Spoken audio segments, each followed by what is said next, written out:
Hello everybody, my name is Minkwon. Today I'm gonna talk to you and tell you about the Great Emu War. Before we get into that, let's talk about some of this.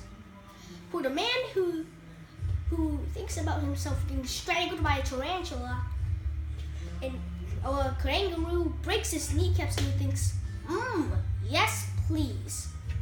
For the man who pictures himself getting eaten by a snake and while sitting in the burning output and eating a Vegemite sandwich and thinks, yes please. And that man was Governor Arthur the 27th, who landed in eastern Australia, who assumedly saw a deagle being eaten by a crocodile, being eaten by a death adder, being eaten by a koala, and being eaten by Mel Gibson, and said to himself, yes, good. I know what you're thinking, but Minkwon, the British didn't discover Australia, the Vikings did. And you'd be wrong. I don't know what you think that. And if you do like Vikings, then check out our sponsor. Viking War of Clans is a mobile game that lets you pick your own empire far, far away. Like Age of Empire and other games, this is very addicting. Why is it addicting? Because 20 million players are playing it. Now, meanwhile, in New York, buy! Man, this is great. The market will continue to grow forever. But what if it doesn't? Oh crap, I didn't think about that. Sell!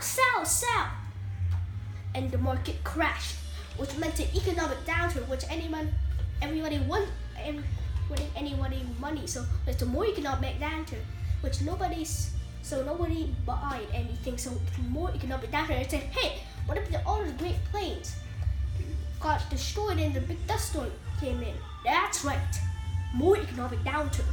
The point is, it was very not good, because the nation which was hit most by the Great Depression was Australia. The problem was Australia's farmers. While when the First World War ended, Australia had given land to its soldiers and given it to farmers.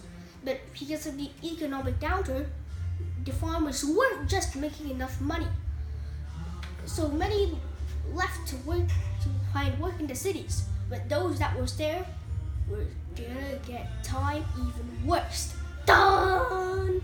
Before we get into that, let's have some economic chatter. My national bird is a bald eagle. It's a strong symbol of America and a deeply valued and protected species. My national bird is the peafowl. It's a beautiful creature whose colors represent India, so we list it as a protective species.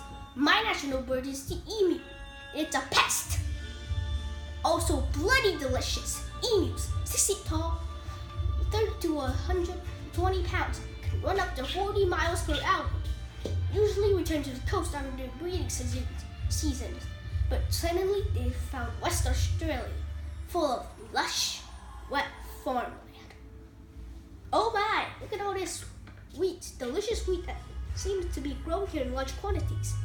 Hey guys, get a load of this. And they eat all the wheat. Hey, who left the big horn in the fence? Hey guys, get a load of this. And they ate all the wheat. What a lovely morning for some.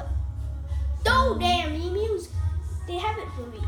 They're bullies. They're nothing but bullies. Calm down, News. There's just enemy. It's nothing personal. Hey, farmable brutes! Where did you find that hat? The toilet? Yes. The point is, it wasn't good.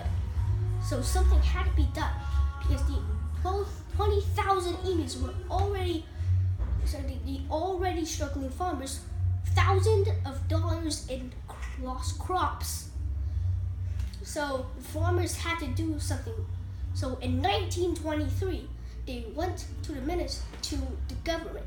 You think they would go to Frederick Stedward, the Minister of Agriculture? But these farmers said, no, this is a job for the military.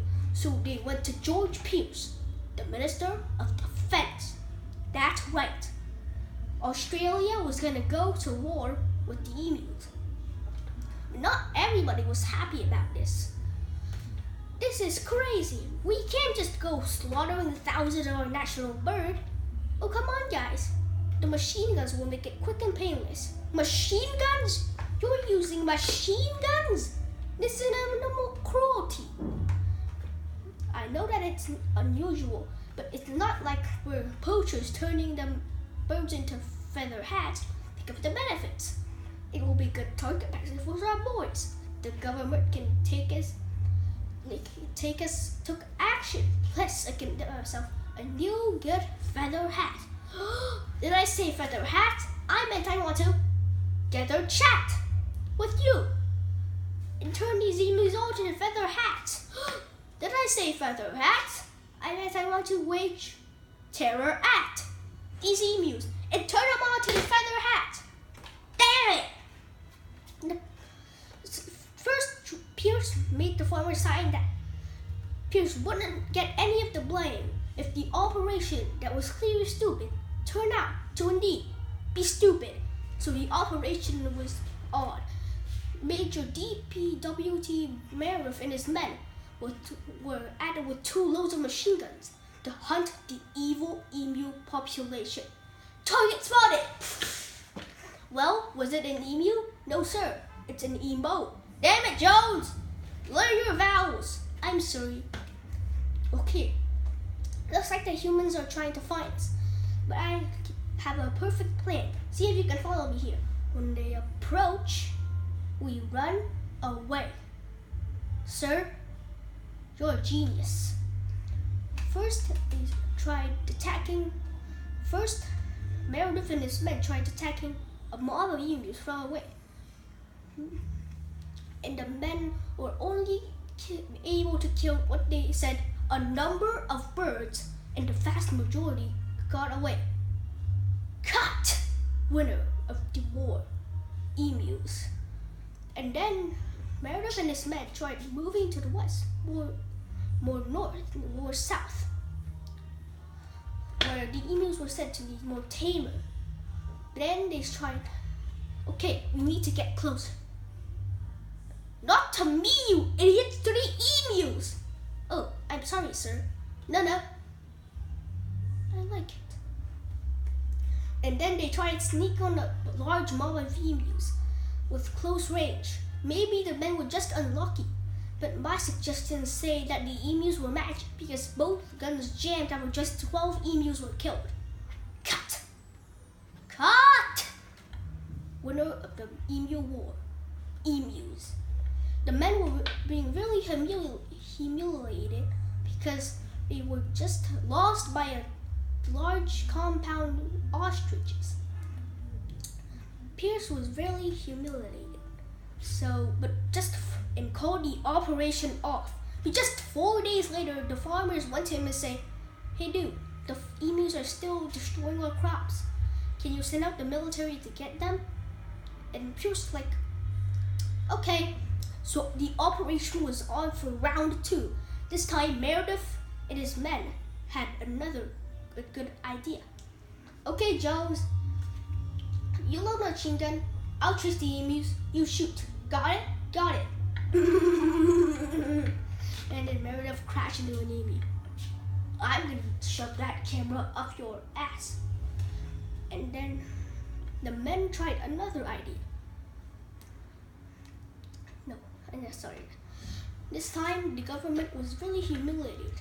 And then they sent back the military to fight the emus. So it was back for round 3. This time Meredith and his men had learned the emus' guerrilla tactics, and reports said that they were cutting down 300 emus each week. I hope you boys are getting good footage of this. What on earth are you filming?